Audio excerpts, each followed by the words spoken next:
피고인은 고개를 드세요. 냉철한 판사 정혜란이 법정에서 마주한 건 5살 딸의 심장 수술비를 구하지 못해 약을 훔친 28살 미혼모였습니다. 하지만 혜란의 시선이 그녀의 목에 닿는 순간 세상이 멈췄습니다. 세상에 단 하나뿐인 진주 목걸이, 그것은 25년 전 교통사고 현장에서 사라진 혜란의 딸이 마지막으로 목에 걸고 있던 바로 그것이었습니다. 혜란의 손은 멈출 수 없이 떨렸습니다. 왜 그 목걸이가 피고인의 목에 걸려 있는 것일까요? 무료로 할 수 있는 구독과 좋아요를 눌러주시면 새로운 이야기가 올라올 때마다 누구보다 빠르게 알림을 받아보실 수 있습니다. 새벽 4시 서진은 딸의 이마에 손을 얹었습니다. 뜨거웠습니다. 은서의 작은 얼굴이 붉게 달아올라 있었고 숨소리는 거칠었습니다. 체온계를 겨드랑이에 끼워 넣자 삐삐삐 소리가 울렸습니다. 38.7도. 냉장고를 열었습니다. 우유 한 팩만 덩그러니 놓여 있었습니다. 서진은 문을 닫으며 벽을 바라봤습니다. 병원 고지서가 자석으로 붙어 있었습니다. 빨간 글씨, 최종 독촉. 본인 부담금 3천만 원. 희귀 심장질환 특수수술. 일부 비급여 포함. 한 달 월급이 180만 원. 월세와 공과금을 빼면 남는 건 70만 원 정도. 1년을 모아도 2년을 모아도 닿을 수 없는 액수였습니다. 엄마. 은서가 가느다란 목소리로 불렀습니다. 서진은 물컵을 들고 침대로 갔습니다. 물을 먹이는 동안 아이의 숨소리가 가까이서 들렸습니다. 쌕쌕거리는 소리. 심장판막 협착증의 증상이었습니다. 3개월 안에 수술하지 않으면 심정지가 올 수 있다고 했습니다. 지금 이미 한 달이 지났습니다. 은서를 다시 재우고 서진은 화장대 앞에 앉았습니다. 거울 속 얼굴은 초췌했습니다. 28살이지만 30대처럼 보였습니다. 서진은 서랍을 열었습니다. 낡은 진주 목걸이 하나가 들어 있었습니다. 손바닥 위에 올려놓은 진주들은 발에 있었지만 은은한 광택을 띠었습니다. 매듭도 특이했습니다. 복잡한 방식으로 묶여 있었죠. 고아원 원장이 말했었습니다. 내가 발견됐을 때 이걸 목에 걸고 있었어. 이것만큼은 꼭 쥐고 있더라. 서진은 목걸이를 목에 걸었습니다. 차가운 진주가 피부에 닿자 묘한 위안이 느껴졌습니다. 이걸 팔면 얼마나 받을까? 500만 원? 1000만 원? 그래봤자 3천만 원엔 한참 모자랐습니다. 하지만 서진은 이걸 팔 수 없었습니다. 부모님을 이어주는 유일한 연결고리였으니까요. 이게 내 부모님의 유일한 흔적인데. 손가락이 떨렸습니다. 3살 때 고아원 앞에서 발견됐다고 들었습니다. 이마에 찰과상, 찢어진 옷. 사고였을까요? 아니면 버려진 걸까요? 서진은 일어났습니다. 지금은 과거를 생각할 때가 아니었습니다. 은서를 살려야 했습니다. 새벽 6시 버스 정류장. 차가운 바람이 불었습니다. 서진은 외투 주머니에 손을 넣고 기다렸습니다. 목에 건 진주 목걸이가 옷깃 밖으로 살짝 드러났습니다. 버스에 올라 뒷자리에 앉았습니다. 가로등이 꺼지고 상점 셔터가 올라가기 시작했습니다. 서진은 목걸이를 만지작거렸습니다. 차가운 진주알이 손끝에서 굴렀습니다. 엄마, 아빠, 저 어떻게 해야 할까요? 대답은 없었습니다. 창문에 비친 목걸이가 희미하게 빛났습니다. 이상하게도 이걸 하고 있으면 조금 덜 외로웠습니다. 누군가 지켜보고 있는 것 같았습니다. 7시 병원 도착. 서진은 5층 병실로 향했습니다. 오늘부터 돌볼 환자는 88살 노인, 고관절 골절로 입원했다고 했습니다. 병실 문을 열자 침대에 누운 노인이 보였습니다. 마른 체구, 흰 머리카락, 깊은 주름. 안녕하세요.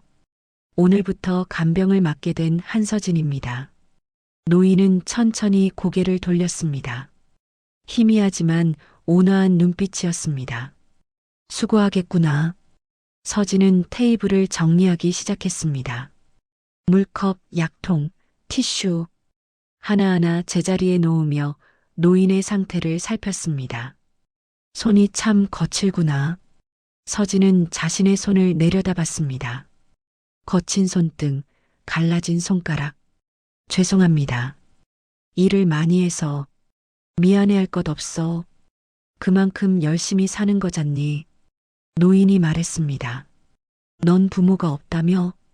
갑작스러운 질문에 서진은 멈칫했습니다. 네. 고아원에서 자랐습니다. 힘들었겠구나. 하지만 넌 혼자가 아니야. 내 딸이 있잖니. 내가 아이의 전부야.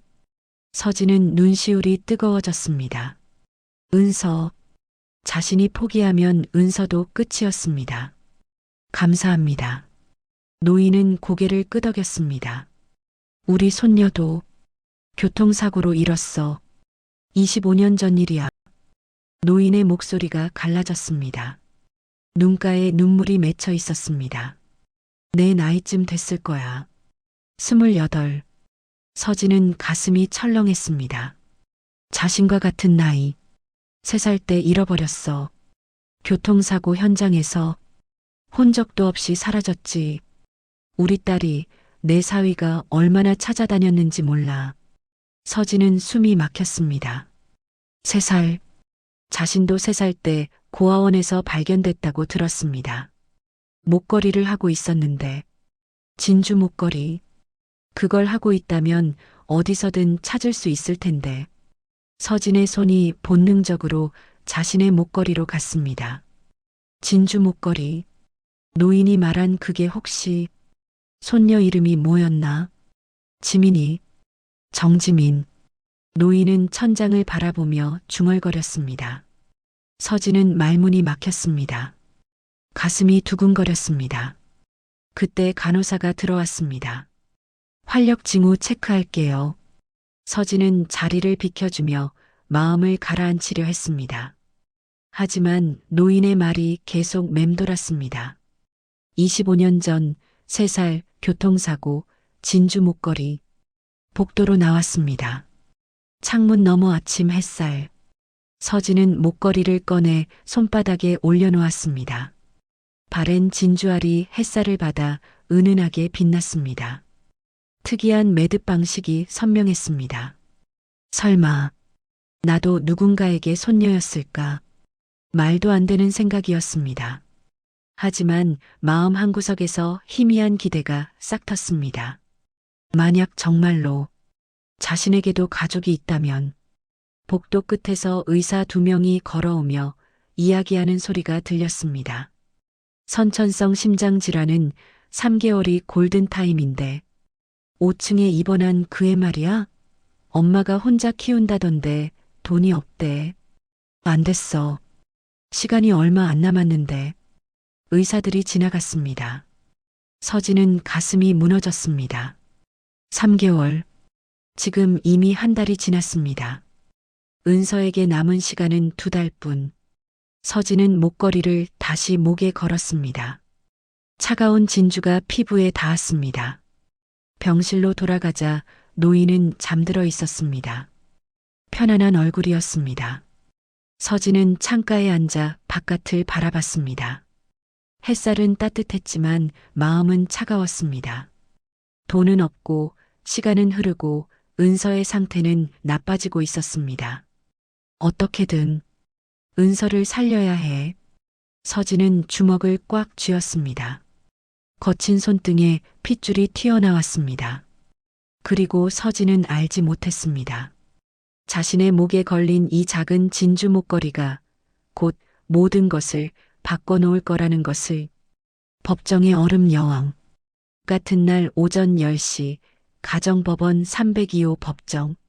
정혜란 판사가 법정에 들어서자 웅성거리던 방청석이 조용해졌습니다. 60세 살 회색 정장에 단정하게 올린 머리. 헤라는 단상에 올라 자리에 앉았습니다. 표정은 차갑게 가라앉아 있었습니다. 피고인을 입장시키세요. 헤란의 목소리는 낮고 단호했습니다. 법정 뒤쪽 문이 열리고 수갑을 찬 남자가 들어왔습니다. 아동학대 사건의 피고인이었습니다. 헤란은 서류를 펼쳤습니다. 피에 아동의 사진이 들어 있었습니다. 온몸에 멍이 든 6살 여자아이. 헤란의 눈빛이 더욱 차가워졌습니다. 피고인은 친딸을 반복적으로 폭행했습니다. 학대의 흔적은 명백합니다. 헤란이 말했습니다. 피고인은 고개를 숙인 채 아무 말도 하지 못했습니다. 부모라는 이름으로 자행된 폭력은 어떤 이유로도 정당화될 수 없습니다. 피고인에게 징역 2년을 선고합니다. 헤란의 목소리에는 일말의 동요도 없었습니다. 방청석에서 누군가 흐느끼는 소리가 들렸습니다. 피고인의 아내였습니다.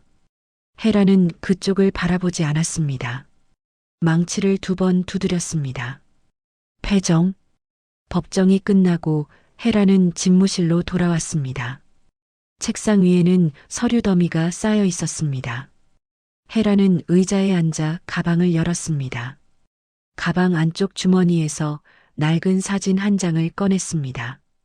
사진 속에는 3살쯤 된 여자아이가 웃고 있었습니다. 분홍색 원피스를 입고 목에는 진주 목걸이를 하고 있었죠. 헤라는 사진을 쓰다듬었습니다. 손끝이 떨렸습니다. 사진을 뒤집었습니다. 뒷면에 파란 펜으로 적힌 글씨가 보였습니다. 1999년 5월 3일. 지민이 3살 생일. 조부님의 진주 목걸이를 물려줌. 헤라는 눈을 감았습니다. 25년 전 그날이 떠올랐습니다.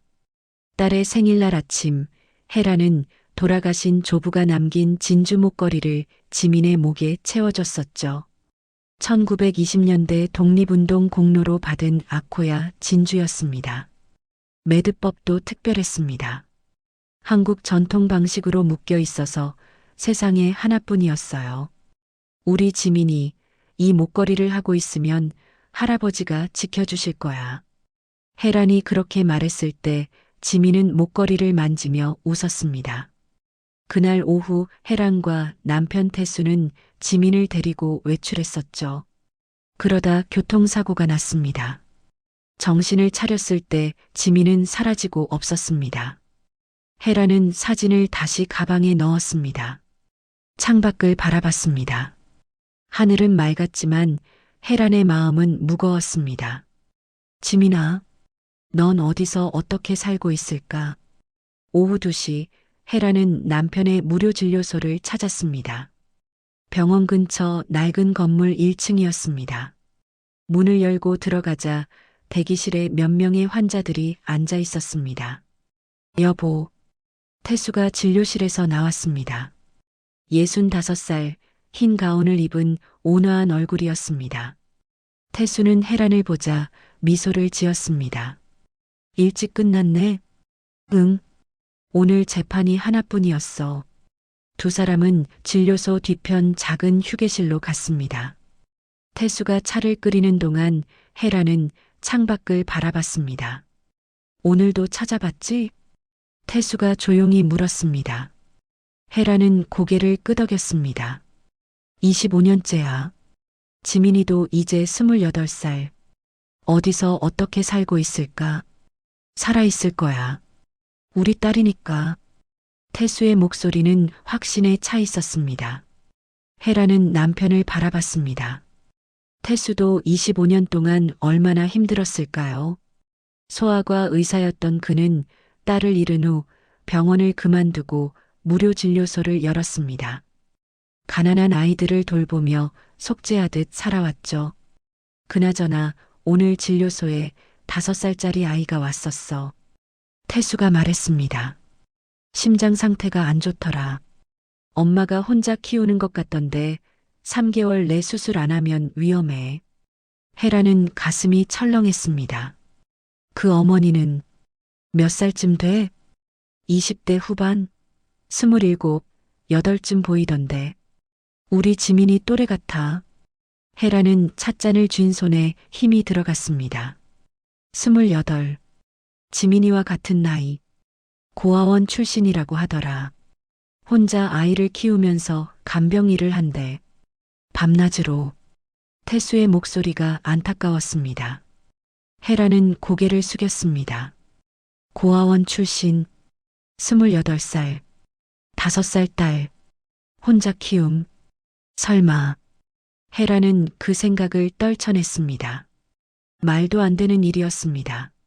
하지만 가슴 한구석이 두근거렸습니다. 그 사람 이름이 뭐래? 한서진. 왜? 헤라는 대답하지 않았습니다. 한서진. 그 이름이 낯설었습니다. 하지만 묘하게 끌렸습니다. 혹시 목걸이 같은 거 하고 있던가? 헤란이 조심스럽게 물었습니다. 태수는 고개를 갸웃했습니다. 글쎄, 잘 못 봤는데. 왜? 아니, 그냥. 헤라는 찻잔을 내려놓았습니다. 손이 떨렸습니다. 여보, 그 사람 다시 오면 연락 좀 해줄래? 왜? 무슨 일이야? 그냥 도와주고 싶어서. 태수는 헤란을 오래 바라봤습니다. 그러다 천천히 고개를 끄덕였습니다. 알았어. 연락할게. 저녁 헤라는 집으로 돌아왔습니다. 아파트 안방 서랍장을 열었습니다. 깊숙한 곳에 작은 보석함이 있었습니다. 헤라는 보석함을 꺼내 열었습니다. 안에는 진주 목걸이가 하나 들어 있었습니다. 지민에게 채워줬던 목걸이와 똑같이 만든 복제품이었습니다. 헤라는 목걸이를 들어 올렸습니다. 바랜 진주알들이 희미하게 빛났습니다. 이걸 하고 있다면 어디서든 찾을 수 있을 텐데. 헤라는 낮게 중얼거렸습니다. 그 특수한 매듭법. 1920년대 조부가 직접 묶었던 방식. 세상에 하나밖에 없었습니다. 헤라는 다시 낮에 들었던 이야기를 떠올렸습니다. 28살 고아원 출신, 5살 딸 간병인. 혹시, 정말로 혹시, 아니야. 말이 안 돼. 헤라는 고개를 저었습니다. 하지만 가슴속 떨림은 멈추지 않았습니다. 태수가 거실에서 불렀습니다. 여보, 저녁 먹어. 응, 지금 가. 헤라는 목걸이를 다시 보석함에 넣고 서랍을 닫았습니다. 거실로 나가면서도 그녀의 마음은 어지러웠습니다. 25년 동안 찾아 헤맨 딸. 그 딸이 혹시 살아있다면. 그리고 그 젊은 간병인이 혹시. 식탁에 앉았지만 음식이 넘어가지 않았습니다. 태수가 걱정스럽게 물었습니다. 괜찮아? 응. 그냥 피곤해서. 헤라는 억지로 웃었습니다. 하지만 머릿속은 복잡했습니다. 내일 다시 진료소에 가봐야겠다고 생각했습니다. 그 젊은 어머니를, 한서진이라는 사람을 직접 만나봐야 했습니다. 헤라는 창밖을 바라봤습니다. 어둠이 내리고 있었습니다. 도시의 불빛들이 하나둘 켜지기 시작했습니다. 어딘가에서 지민이도 저 불빛 아래 살고 있을까요? 25년 만에 다시 만날 수 있을까요? 헤라는 가슴에 손을 얹었습니다. 두근거림이 느껴졌습니다. 이상한 예감이었습니다. 무언가 곧 일어날 것 같은, 운명의 실이 천천히 풀리기 시작하는 것 같은, 운명의 첫 조우. 이틀 후 오후 3시 대학병원 소아과 대기실. 서진은 은서를 무릎에 앉히고 있었습니다. 은서의 얼굴은 창백했고 숨소리는 점점 거칠어지고 있었습니다. 대기번호는 58번. 지금 40번이었습니다. 아직 한참 기다려야 했습니다. 엄마, 가슴이 아파. 은서가 작은 목소리로 말했습니다. 서진은 딸을 꽉 안았습니다. 조금만 참아. 곧 선생님 만날 거야. 그때였습니다. 은서가 갑자기 축 늘어졌습니다. 서진은 깜짝 놀라 은서를 흔들었습니다. 은서야, 은서야.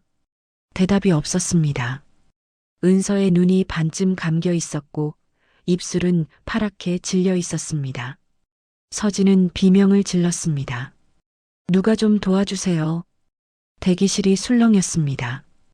그때 한 여성이 재빨리 다가왔습니다. 60대 초반쯤 보이는 단정한 차림의 여성이었습니다. 정혜란이었습니다. 혜란은 어머니 면회를 마치고 나오던 길이었습니다. 서진의 비명을 듣고 달려온 거였죠. 혜란은 은서를 살펴봤습니다. 맥박이 약해요. 빨리 간호사 불러야 해요. 혜란이 소리쳤습니다. 누군가 간호사실로 달려갔습니다. 혜란은 은서를 바닥에 눕히고 기도를 확보했습니다. 예전 응급처치 교육에서 배운 대로였습니다. 숨쉬고 있어요. 괜찮을 거예요. 혜란이 서진에게 말했습니다. 서진은 떨리는 손으로 딸의 손을 잡았습니다. 눈물이 주르르 흘러내렸습니다. 간호사들이 급히 달려왔습니다. 응급카트가 왔고 은서는 응급실로 옮겨졌습니다. 서진도 따라가려 했지만 간호사가 막았습니다. 보호자는 여기서 기다리세요. 서진은 응급실 문 앞에 주저앉았습니다. 온몸이 떨렸습니다. 혜라는 서진 옆에 앉았습니다. 아이가 심장이 안 좋나 봐요? 서진은 고개를 끄덕였습니다. 눈물로 얼룩진 얼굴로 혜란을 바라봤습니다. 선천성 심장질환이래요. 3개월 안에 수술해야 하는데 돈이 없어서 목이 메었습니다. 혜란은 가슴이 아팠습니다. 얼마나 필요한데요? 3천만 원이요. 희귀 케이스라 비급여 항목이 많대요. 서진은 고개를 떨구었습니다. 혜란은 서진을 바라봤습니다. 거친 손, 초췌한 얼굴, 낡은 옷. 얼마나 힘들게 살아왔을까요? 혼자 키우세요? 네. 간병이라면서요. 힘드시겠어요. 혜란의 목소리가 부드러워졌습니다. 서진은 혜란을 바라봤습니다. 처음 보는 사람인데 왜 이렇게 따뜻하게 대해주는 걸까요? 저 성함이 정혜란이에요. 판사예요. 감사합니다. 정말로요. 서진은 다시 눈물을 흘렸습니다. 혜란은 가방에서 명함을 꺼내 서진에게 건넸습니다. 제 남편이 이 근처에서 무료 진료소를 해요. 혹시 도움이 필요하면 연락하세요. 서진은 명함을 받아들었습니다. 떨리는 손으로 꼭 쥐었습니다. 정말 감사합니다. 그때 응급실 문이 열렸습니다. 의사가 나왔습니다. 보호자 계세요? 서진이 벌떡 일어났습니다. 의사는 심각한 표정이었습니다. 아이 상태가 많이 안 좋습니다. 심장 판막이 거의 막혔어요. 일주일 안에 수술 날짜를 잡아야 할 것 같은데요. 일주일이요? 서진의 얼굴이 하얗게 질렸습니다. 의사는 고개를 끄덕였습니다. 네. 더 늦으면 심정지가 올 수 있습니다. 수술비 준비 가능하신가요? 서진은 대답할 수 없었습니다. 혜란이 옆에서 의사에게 물었습니다. 분할 납부 같은 건 안 되나요? 그건 원무과에 문의하셔야 할 것 같은데요. 의사는 애매하게 대답하고 들어갔습니다.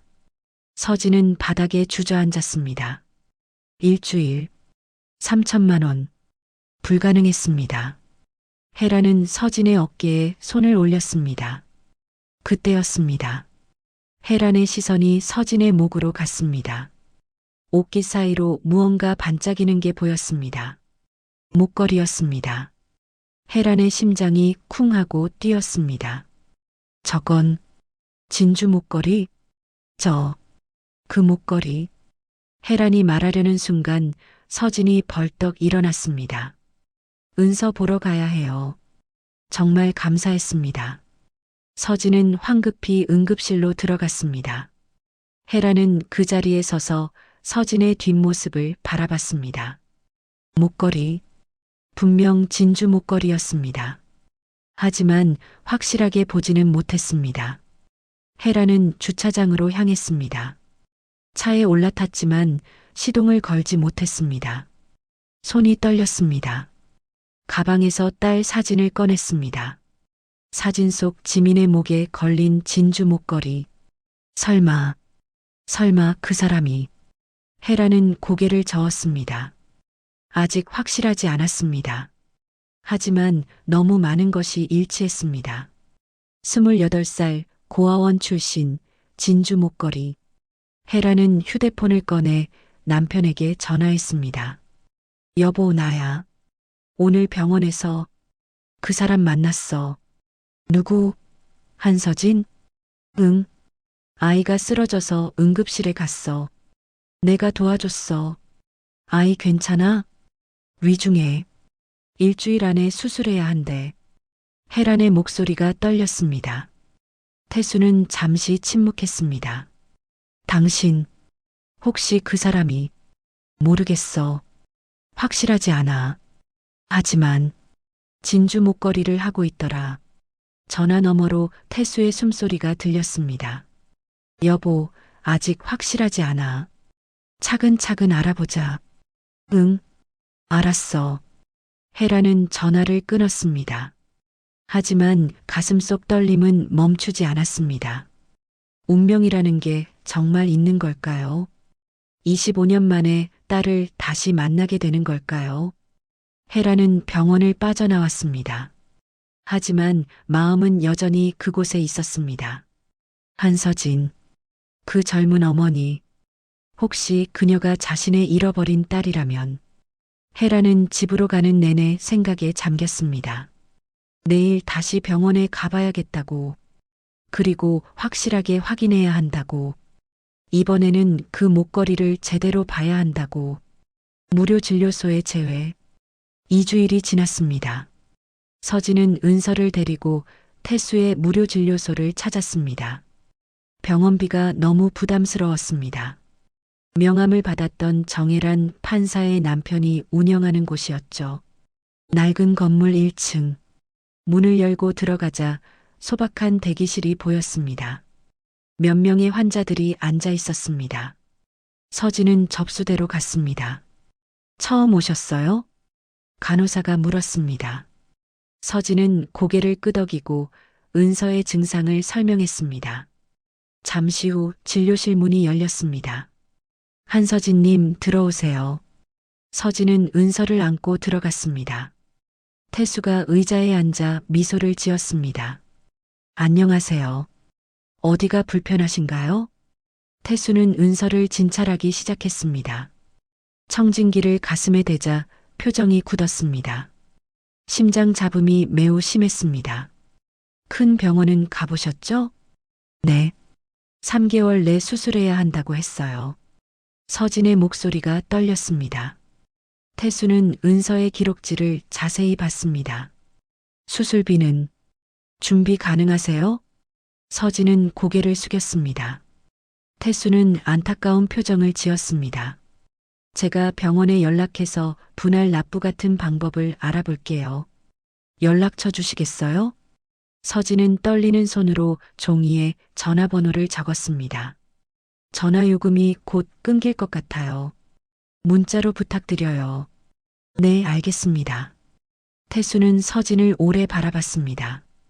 묘한 느낌이 들었습니다. 이 젊은 어머니가 왠지 낯설지 않았습니다. 혹시 나이가 어떻게 되세요? 28이요. 태수의 심장이 쿵 하고 뛰었습니다.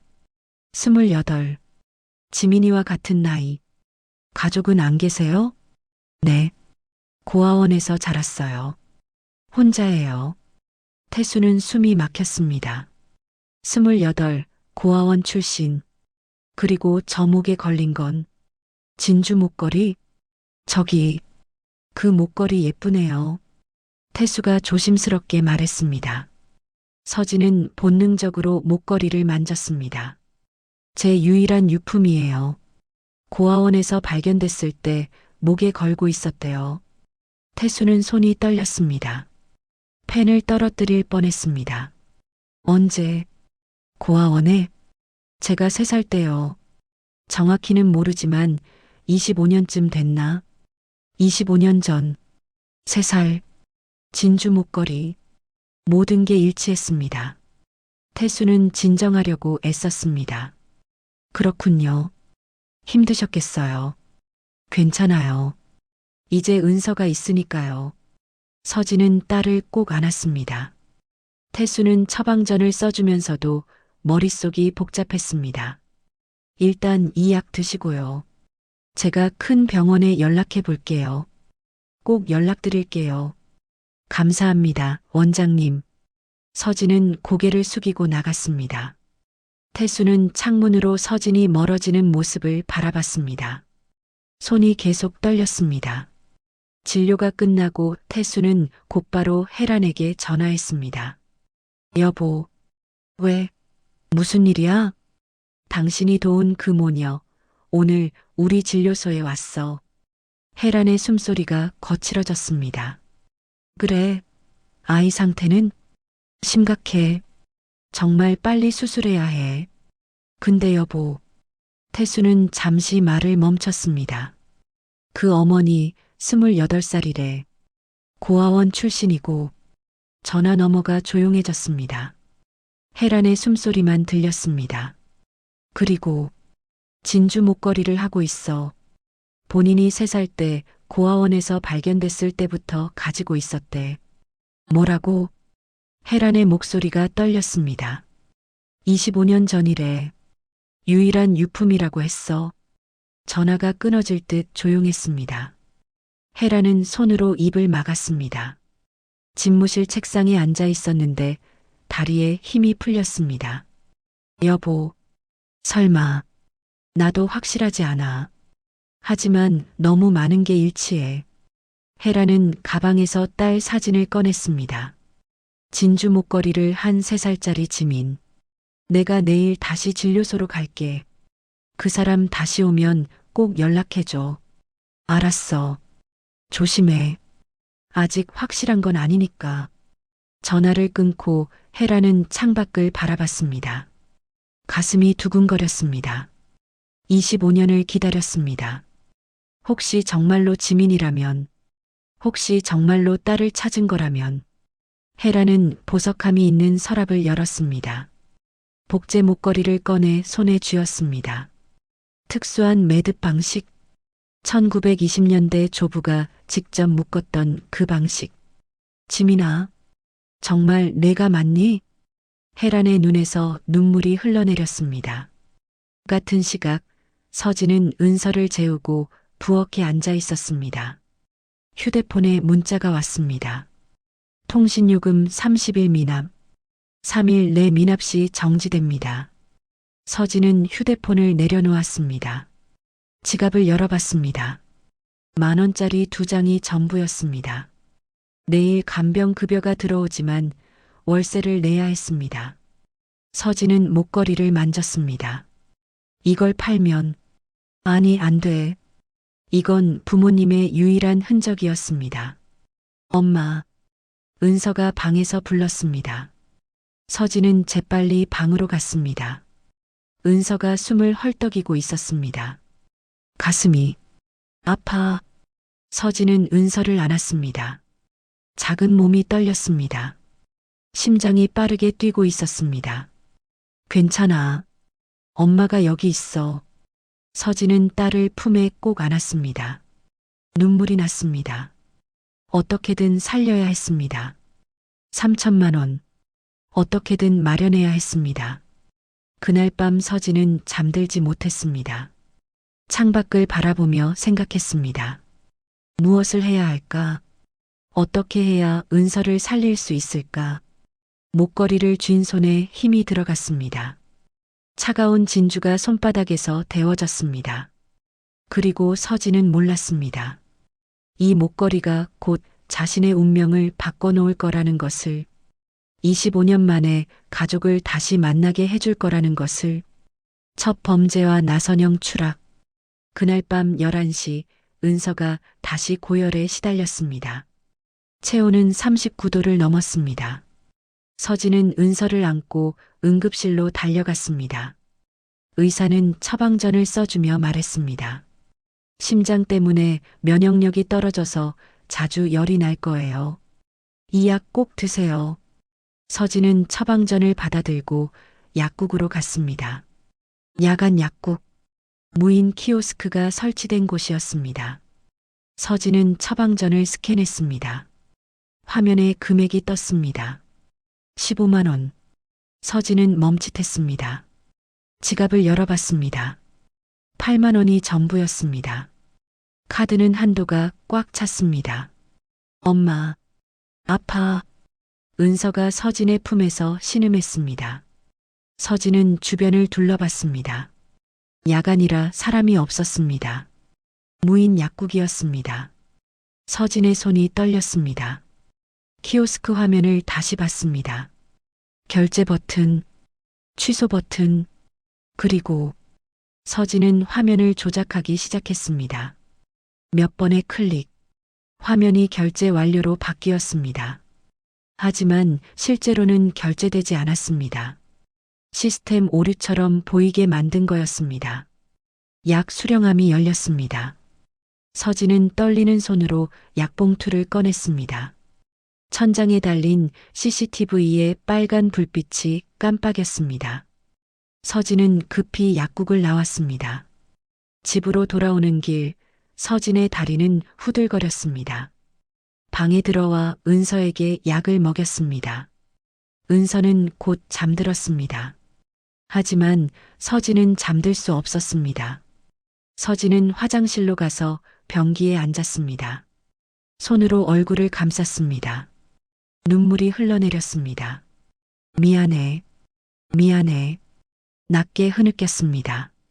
자신이 도둑이 됐습니다. 범죄자가 됐습니다.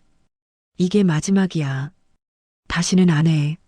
서진은 스스로에게 다짐했습니다. 하지만 마음 한구석은 알고 있었습니다. 또 그럴 수밖에 없을 거라는 것을. 2주일 후 같은 일이 반복됐습니다. 은서가 또 열이 났습니다. 이번에는 다른 무인 약국. 17만 원. 서진은 또 같은 방법을 썼습니다. 한 달 후 세 번째. 또 다른 약국. 17만 원. 서진은 이제 죄책감에 무뎌져 있었습니다. 생존이 양심을 집어삼켰습니다. 총 49만 원어치의 약을 훔쳤습니다. 서진은 매번 이게 마지막이라고 다짐했지만 은서가 아플 때마다 또 손을 뻗었습니다. 그러던 어느 날 약국 주인들 모임이 열렸습니다. 3명의 약국 주인이 모여 이야기를 나눴습니다. 요즘 무인 약국 절도가 많대요. 우리 약국도 당했어요. 재고 조사했더니 50만 원어치가 안 맞더라고요. CCTV 정밀 분석해서 경찰에 신고해야겠어요. 세 약국 모두 같은 피해를 입었습니다. 그들은 CCTV 영상을 모아 분석하기 시작했습니다. 같은 시각 서진의 휴대폰에 문자가 왔습니다. 통신 정지 완료. 요금 납부 시 재개통됩니다. 서진은 휴대폰을 내려놓았습니다.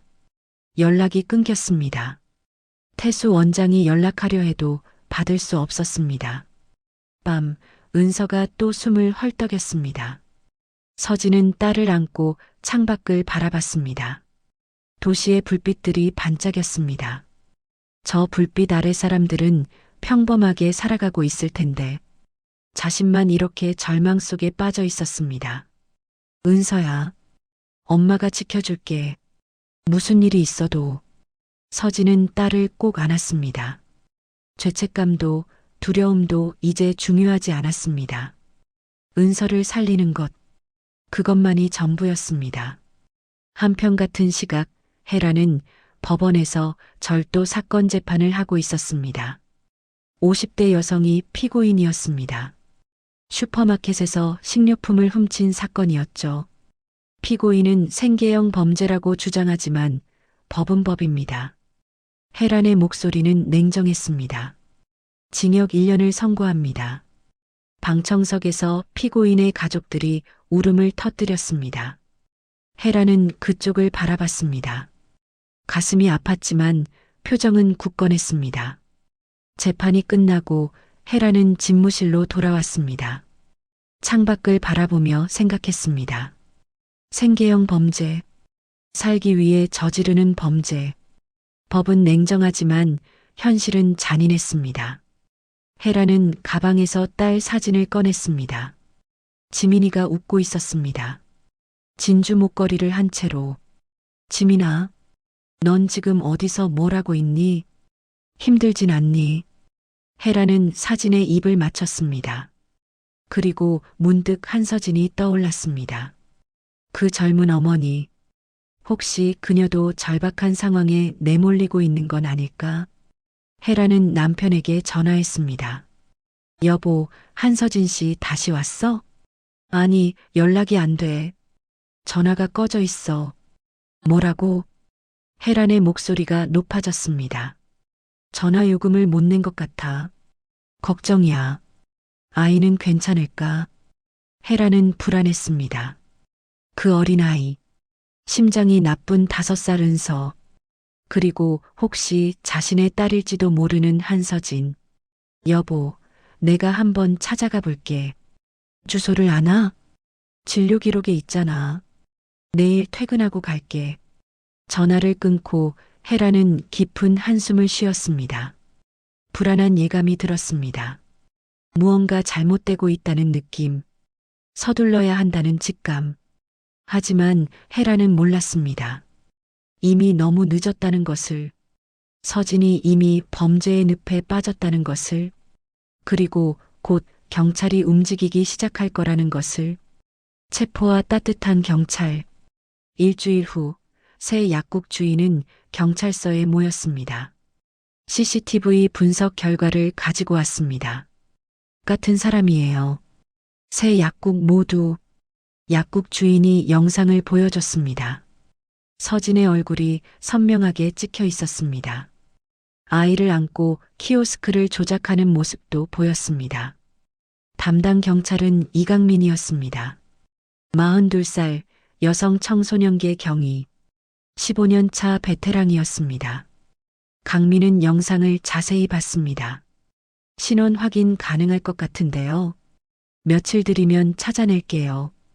빨리 잡아주세요. 우리도 자영업자라 힘듭니다. 약국 주인들이 말했습니다.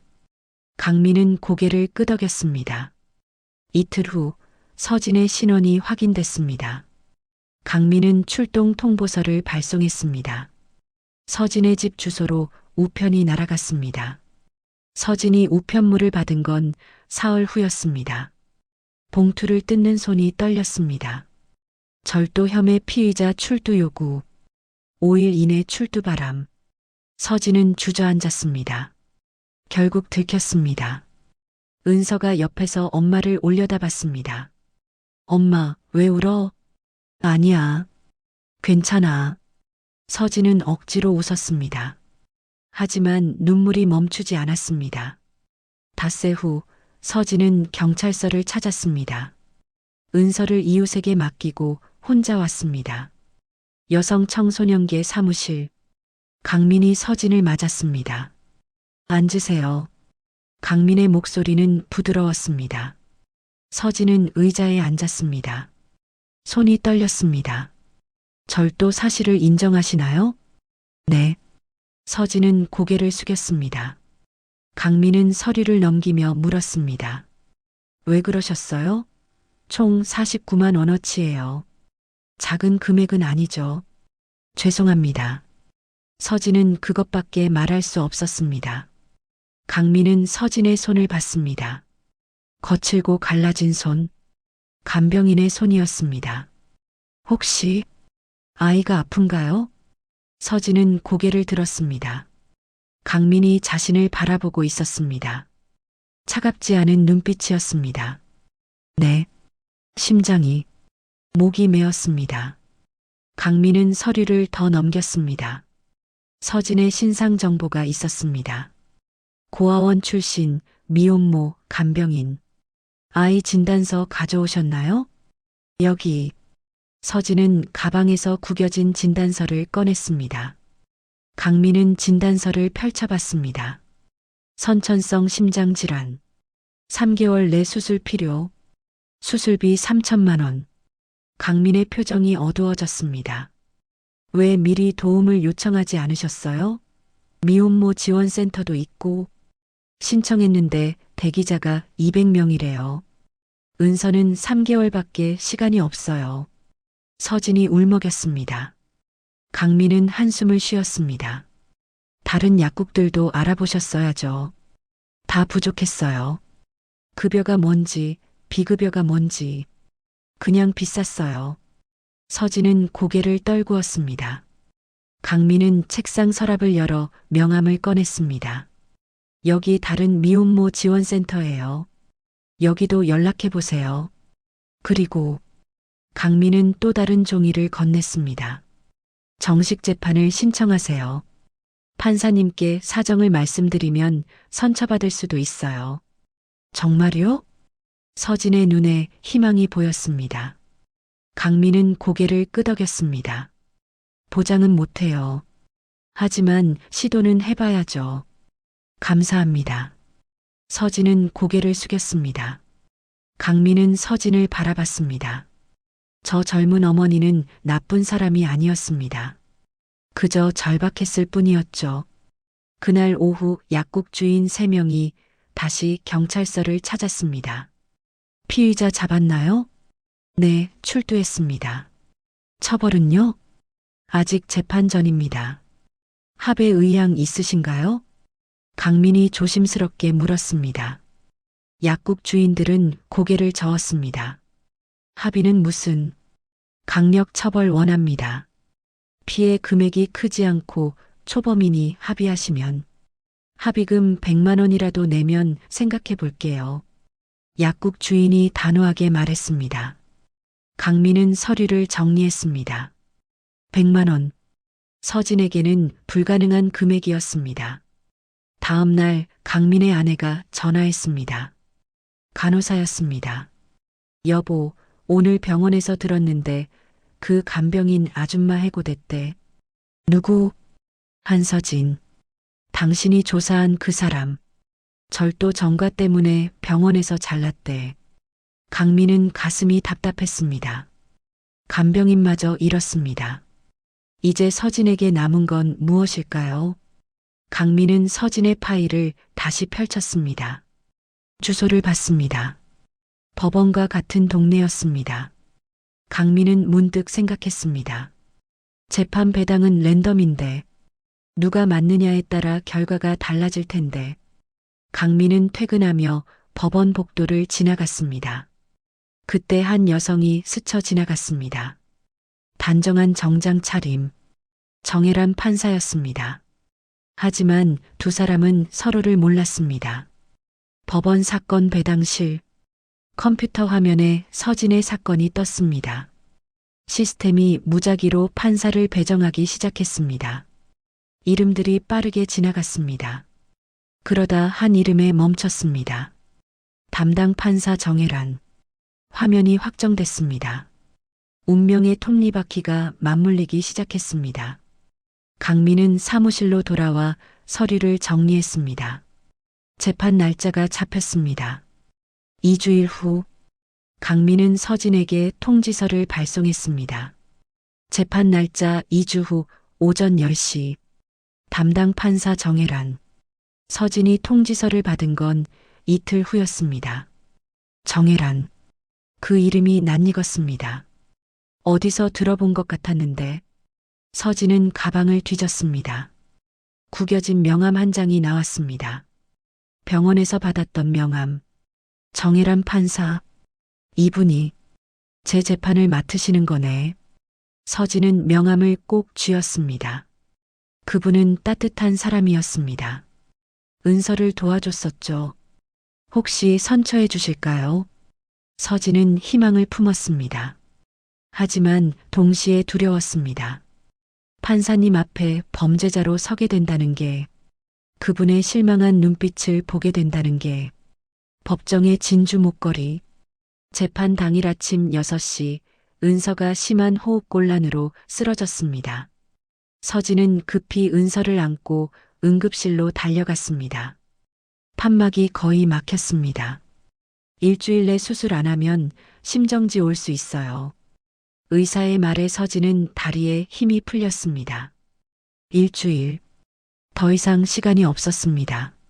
엄마, 가지 마. 은서가 약한 목소리로 말했습니다. 서진은 딸의 손을 꼭 잡았습니다. 엄마 금방 올게. 판사님께 잘 말씀드리고 올게. 은서 착하게 기다려. 서진은 눈물을 참으며 병원을 나왔습니다.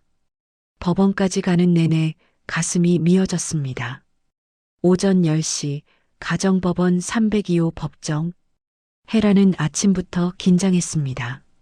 오늘 재판 목록을 봤을 때 그 이름을 발견했었죠. 한서진. 절도 사건. 혜라는 사건 기록을 펼쳤습니다.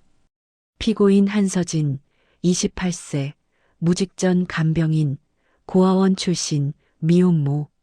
혐의 무인약국 절도 3건, 피해액 총 49만 원. 혜란의 손이 떨렸습니다. 28살, 고아원 출신. 기록을 더 읽어 내려갔습니다. 피고인의 딸옷의 심장질환으로 수술비 마련 불가. 절박한 상황에서 범행. 혜란은 숨이 막혔습니다. 확실하지 않았습니다. 하지만 모든 게 일치했습니다. 판사님, 입장 준비됐습니다. 배석 판사가 말했습니다. 혜란은 고개를 끄덕이고 법정으로 향했습니다. 법정 문이 열렸습니다. 혜란이 단상에 올랐습니다. 방청석은 한산했습니다. 피고인 측 자리에는 무성의해 보이는 국선 변호사가 앉아 있었습니다. 피고인을 입장시키세요. 혜란의 목소리는 평소처럼 차분했습니다. 하지만 가슴은 미친 듯이 뛰었습니다. 뒤쪽 문이 열렸습니다. 서진이 들어왔습니다. 낡은 검정 재킷에 청바지 차림. 얼굴은 창백했고 눈가는 퉁퉁 부어 있었습니다. 피고인은 앞으로 나와 자리에 앉으세요. 서진은 천천히 걸어왔습니다. 의자에 앉았습니다. 고개를 숙이고 있었습니다. 혜란은 서류를 펼쳤습니다. 손이 떨렸습니다. 물 한 모금 마셨습니다. 진정하려 애썼습니다. 피고인은 고개를 드세요. 혜란의 목소리가 나왔습니다. 서진은 천천히 고개를 들었습니다. 두 사람의 눈이 마주쳤습니다. 서진은 깜짝 놀랐습니다. 병원에서 자신을 도와줬던 그 판사님이었습니다. 혜란도 서진을 알아봤습니다. 하지만 표정을 유지했습니다. 혜란의 시선이 서진의 얼굴에서 내려왔습니다. 목으로, 그리고 진주 목걸이, 옷깃 밖으로 드러난 목걸이, 바랜 진주알들, 그리고 특유의 매듭 방식. 혜란의 숨이 멎었습니다. 완벽히 일치했습니다. 사진 속 지민이 하고 있던 바로 그 목걸이였습니다. 혜란의 손에서 물컵이 미끄러졌습니다. 물컵이 책상에서 구르며 물이 쏟아졌습니다. 서류가 젖었습니다. 판사님, 괜찮으세요? 배석 판사가 놀라 물었습니다. 법정이 술렁였습니다. 혜란은 황급히 물을 닦았습니다. 죄송합니다. 잠시. 혜란은 손수건으로 서류를 닦았습니다. 손이 심하게 떨렸습니다. 마음을 진정시키려 애썼습니다. 심호흡을 했습니다. 계속하겠습니다. 혜란의 목소리가 갈라졌습니다. 서진은 혼란스러웠습니다. 판사님이 왜 저러실까? 피고인. 혜란이 말을 시작했습니다. 그러다 멈췄습니다. 목걸이를 보면 안 됐습니다. 재판에 집중해야 했습니다. 피고인은 무인약국에서 총 49만 원 상당의 의약품을 절취했습니다. 이를 인정하십니까? 네, 인정합니다. 서진의 목소리는 떨렸습니다. 혜란은 계속 서류를 봤습니다. 서진을 똑바로 볼 수 없었습니다. 피고인. 그 목걸이는 혜란의 입에서 말이 튀어나왔습니다. 검사가 끼어들었습니다.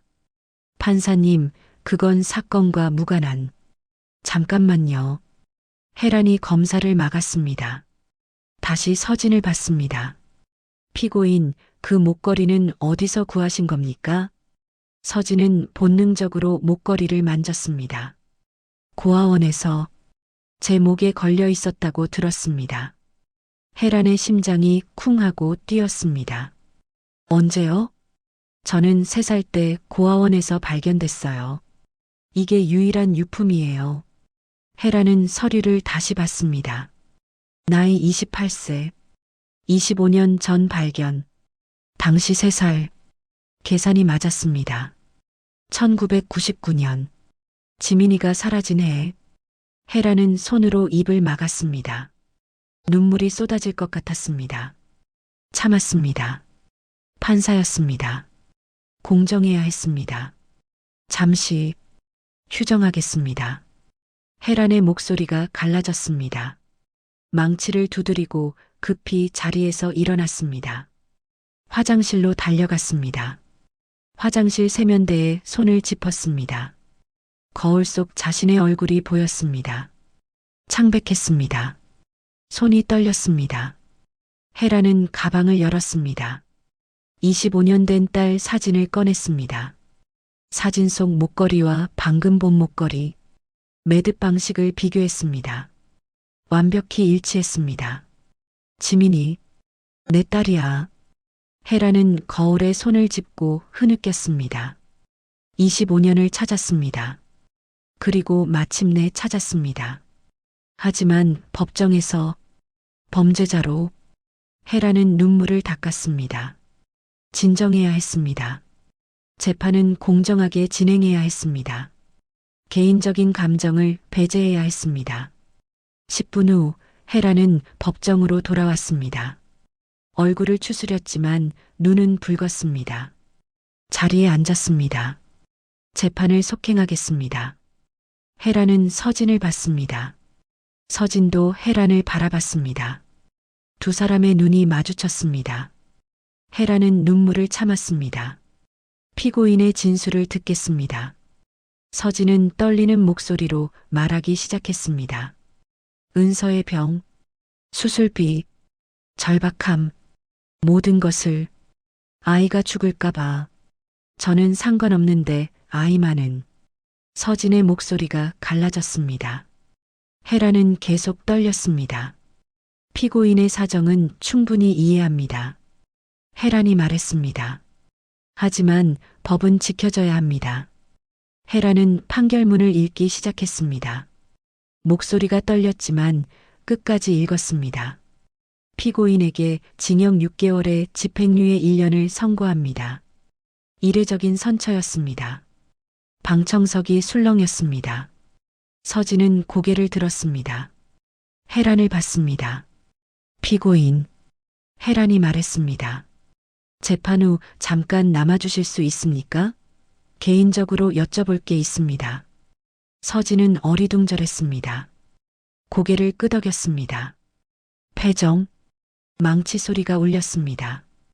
25년 만에 재회가 시작되려 하고 있었습니다. 진실의 퍼즐 조각. 재판이 끝나고 사람들이 빠져나갔습니다.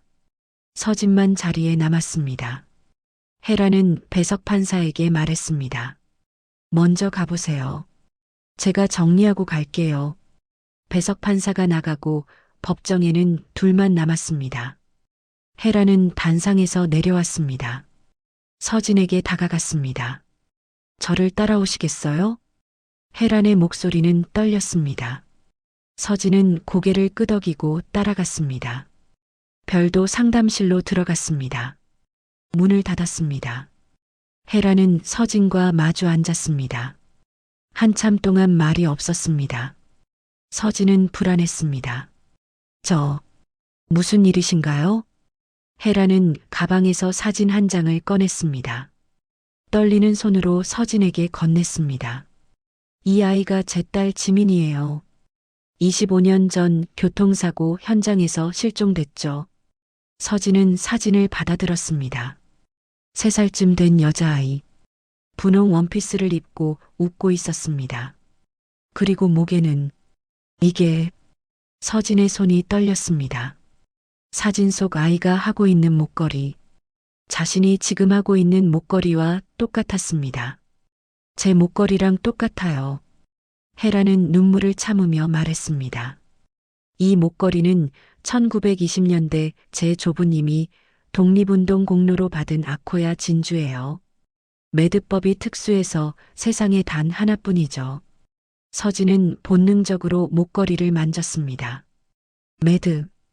확실히 특이했습니다. 그럼 제가 판사님 따님이라는 말씀이세요? 아직 확실하지 않아요. 하지만 헤란의 목소리가 떨렸습니다. 너무 많은 게 일치해요. 나이, 고아원, 그리고 이 목걸이. 서진은 혼란스러웠습니다. 25년 동안 부모를 그리워했습니다. 그런데 지금 눈앞에 그 부모가 있을지도 모른다는 거였습니다. 확인할 방법은 없나요? 있어요. DNA 검사요. 괜찮으시다면. 네, 해요. 확인하고 싶어요. 서진의 목소리는 간절했습니다. 헤라는 고개를 끄덕였습니다.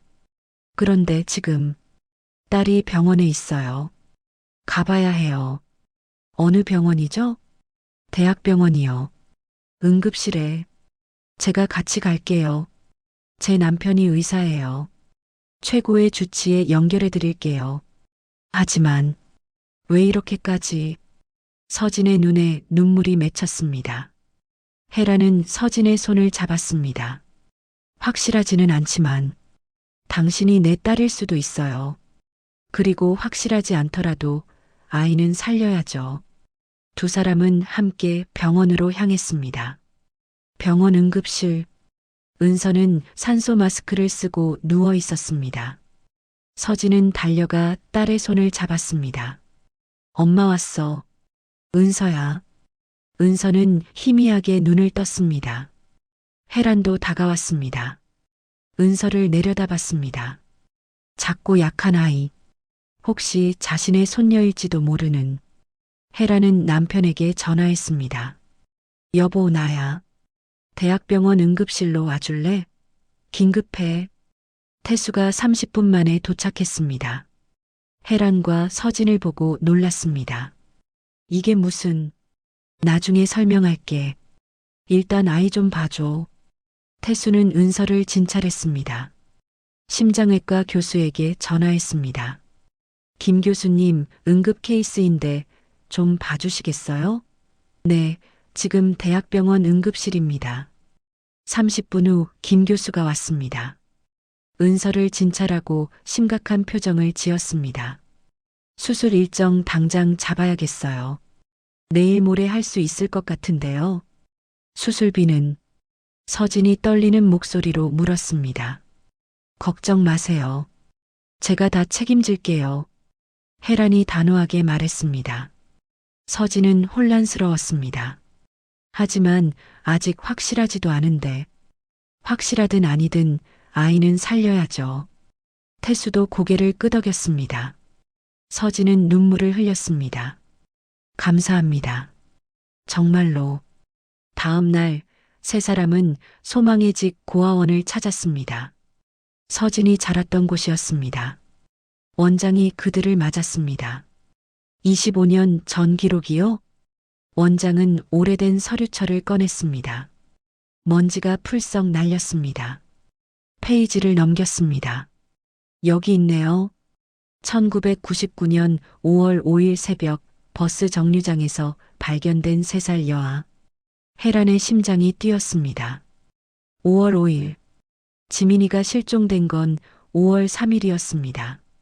이마 찰과상, 옷 찢어짐, 진주 목걸이 착용. 원장이 계속 읽었습니다. 헤라는 태수의 손을 꼭 잡았습니다. 당시 경찰에 신고했나요? 네, 했어요. 실종 아동 리스트와 대조했는데 매칭이 안 됐대요. 왜죠? 의상이 완전히 달랐거든요. 신고서에는 분홍 원피스였는데 발견 당시에는 회색 누더기 차림이었어요. 헤라는 사진을 꺼냈습니다. 분홍 원피스를 입은 지민. 원장도 확인했습니다. 맞아요. 신고서에 이 사진이 있었어요. 근데 발견된 아이는 옷이 달랐죠. 목걸이는요?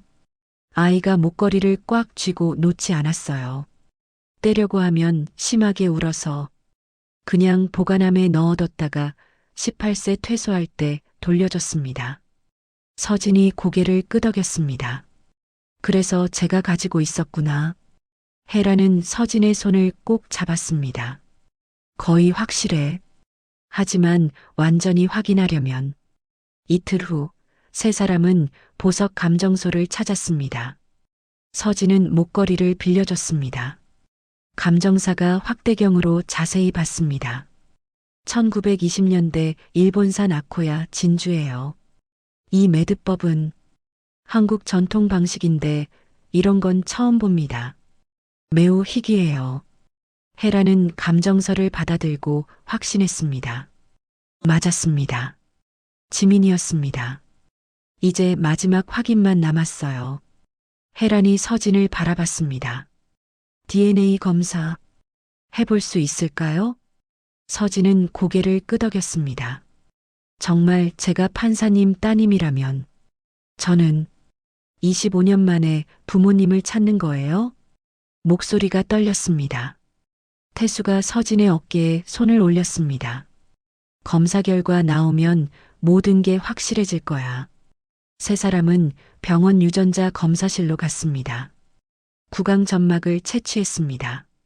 결과는 일주일 후에 나온다고 했습니다. 헤란과 태수는 서진과 함께 병원을 나왔습니다. 저녁 노을이 지고 있었습니다.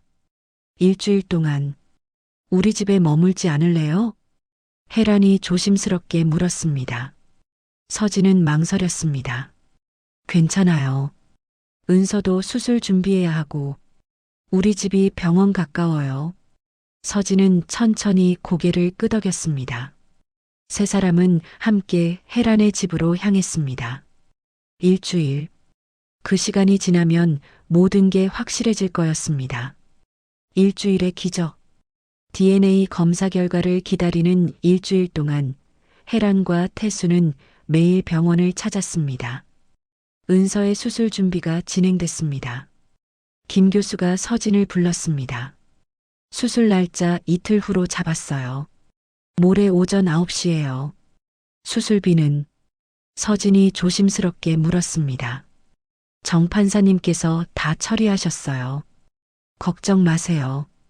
서진은 가슴이 뭉클했습니다. 복도에 나가자 헤란이 기다리고 있었습니다. 왜 이렇게까지 해주세요? 아직 확실하지도 않은데.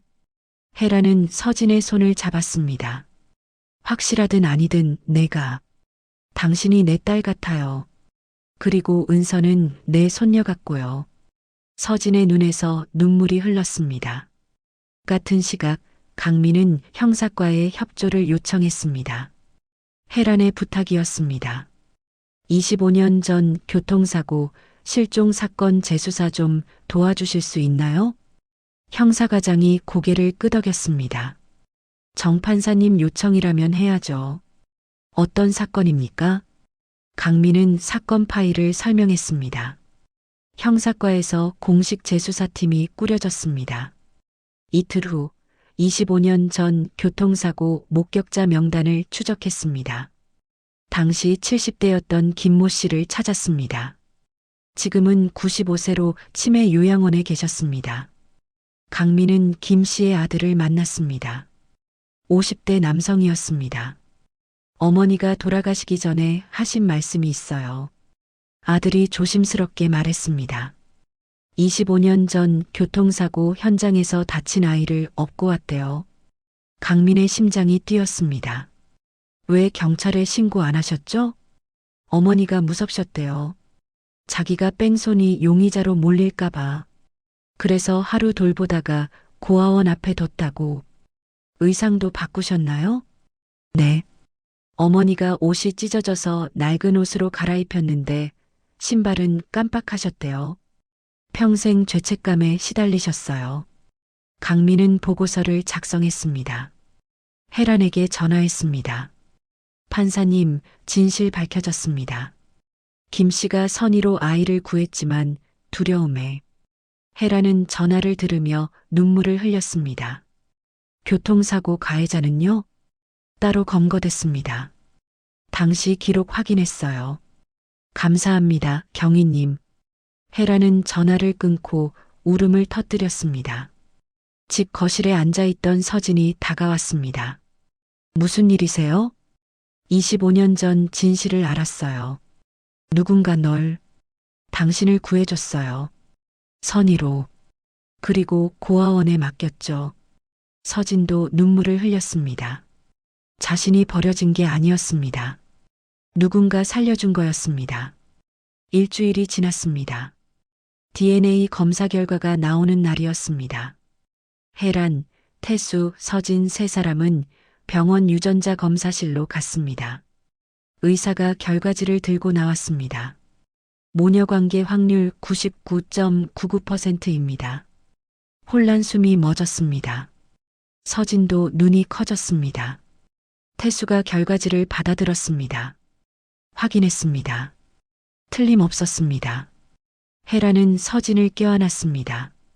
지민아, 엄마의 지민이. 목이 메었습니다. 서진도 혜란을 안았습니다. 엄마, 정말 엄마예요? 두 사람은 서로를 꼭 안고 흐느꼈습니다. 태수도 두 사람을 껴안았습니다. 25년 만에 우리 가족이 다시 만났어. 복도에 있던 간호사들도 눈물을 흘렸습니다. 그렇게 아름다운 재회를 본 적이 없었습니다. 그날 저녁 네 사람은 은서 병실에 모였습니다. 은서는 수술 준비로 금식 중이었습니다. 은서야, 할머니한테 말씀드릴 게 있어. 서진이 딸에게 말했습니다. 이분이 엄마의 엄마야. 진짜 할머니셔. 은서는 혜란을 바라봤습니다. 할머니? 응, 우리 은서. 할머니가 너 꼭 건강하게 만들어줄게. 혜란은 은서의 이마에 입을 맞췄습니다. 태수도 다가왔습니다. 나는 할아버지고. 우리 손녀, 내일 수술 잘 받자. 은서는 웃었습니다. 처음으로 가족이 생긴 거였습니다. 다음 날 아침 은서의 수술이 시작됐습니다. 김 교수가 집도했습니다. 5시간의 대수술이었습니다. 혼란, 태수, 서진은 수술실 밖에서 기다렸습니다. 서진은 혜란의 손을 꼭 잡았습니다. 괜찮을 거예요. 우리 은서 강한 아이예요. 혜란이 말했습니다. 서진은 고개를 끄덕였습니다. 오후 2시 수술실 문이 열렸습니다.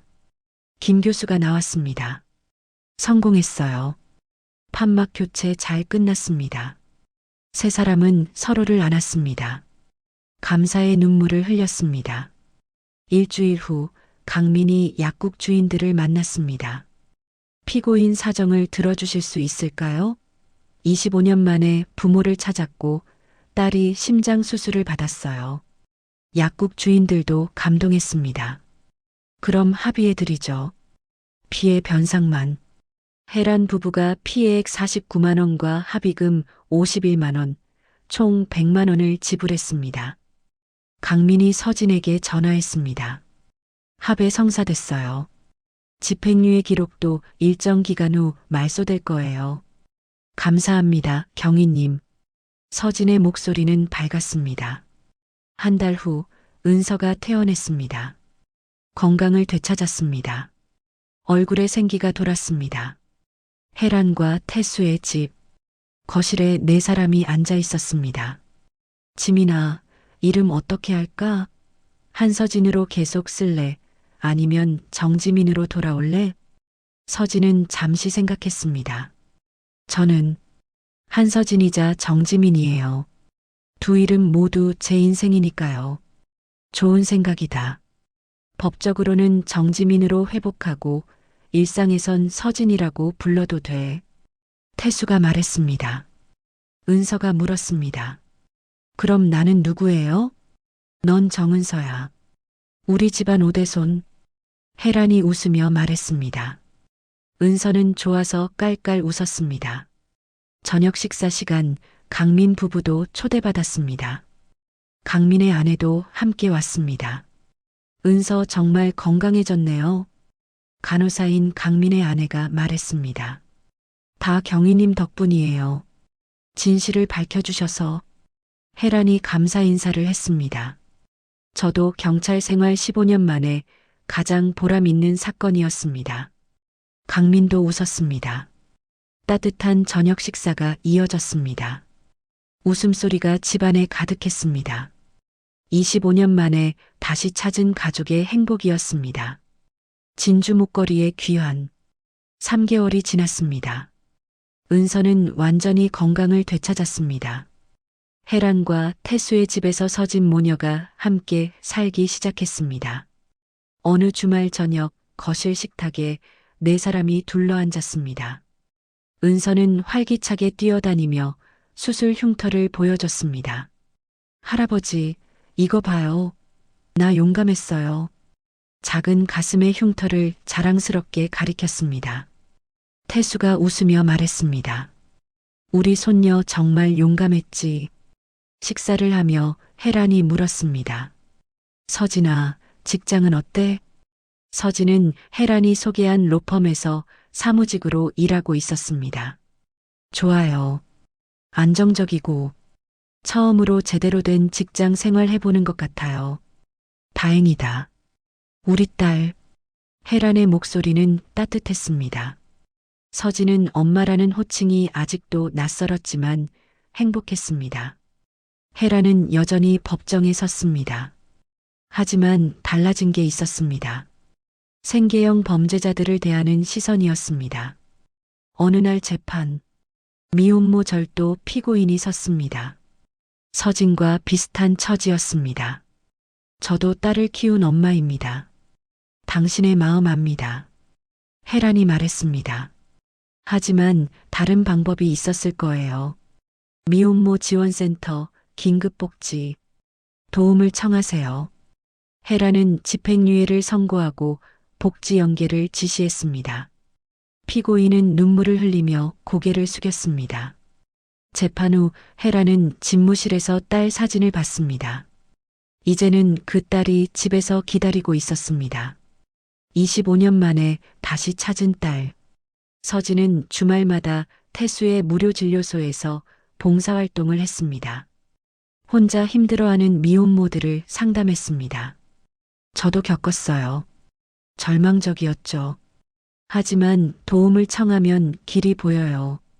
서진의 목소리는 진심 어렸습니다. 젊은 엄마들이 서진의 이야기를 듣고 희망을 가졌습니다. 어느 봄날 혜란이 저녁 식사 후 거실로 모두를 불렀습니다.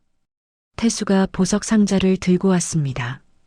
은서야, 할아버지가 줄 게 있어. 태수가 보석 상자를 열었습니다. 안에는 진주 목걸이가 들어 있었습니다. 서진이 하고 있던 바로 그 목걸이였습니다. 이 목걸이는 1920년대부터 우리 집안 장녀에게 전해지는 거야.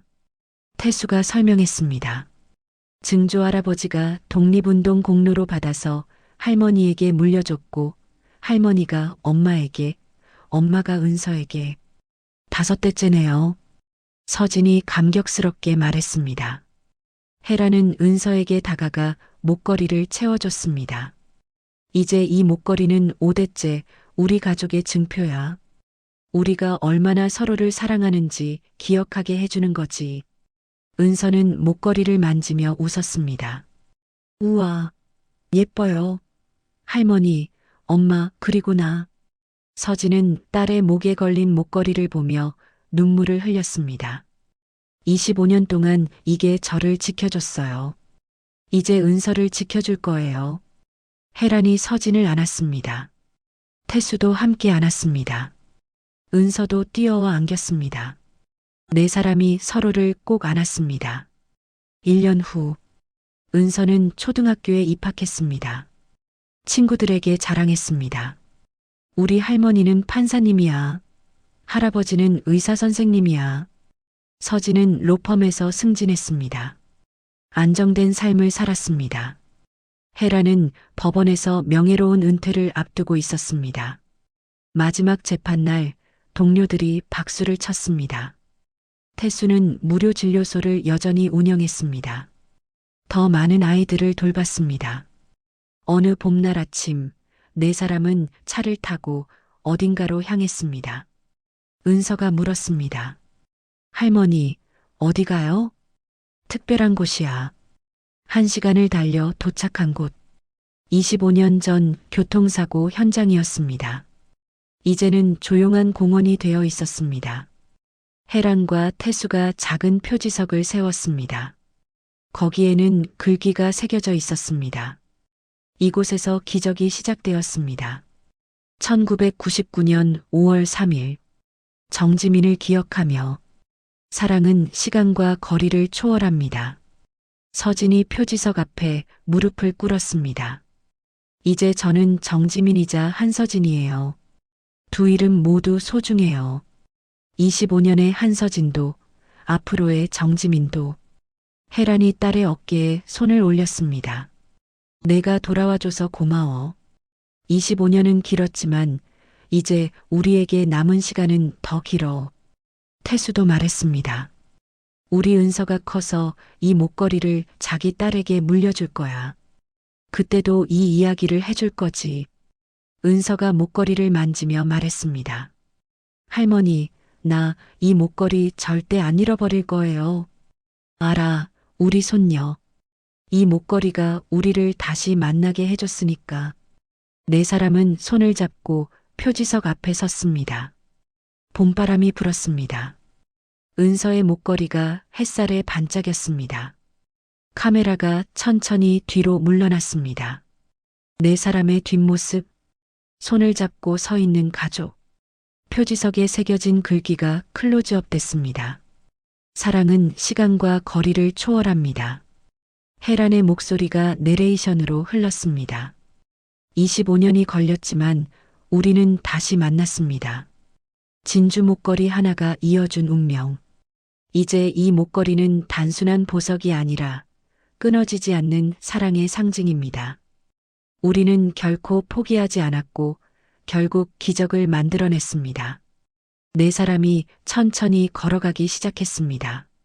석양 속으로 은서의 웃음소리가 들렸습니다. 혜란과 서진이 손을 꼭 잡고 있었습니다. 태수가 은서를 어깨에 태웠습니다. 완벽한 가족의 실루엣. 화면이 서서히 어두워졌습니다. 하지만 진주 목걸이의 빛은 끝까지 남아 있었습니다. 자막이 떠올랐습니다. 진정한 가족은 혈연이 아니라 사랑으로 이어진다. 사랑은 시간도 거리도 그 어떤 것도 이길 수 없다. 끝까지 포기하지 않는다면 기적은 반드시 온다. 진주 목걸이가 마지막으로 한번 반짝이며 화면이 암전됐습니다. 끝까지 들어주신 여러분 정말 감사합니다. 혹시 어디서 듣고 계셨는지 댓글로 알려주시겠어요? 여러분과 더 가깝게 소통하고 싶습니다. 그리고 오늘 이야기가 마음에 드셨다면 주변 소중한 분들께 공유해 주세요. 작은 위로가 필요한 누군가에게 이 이야기가 선물이 될 수 있습니다. 나눔은 2배의 행복을 만듭니다. 함께 나누시는 여러분 모두 복 받으실 거예요. 오늘도 들어주셔서 감사합니다.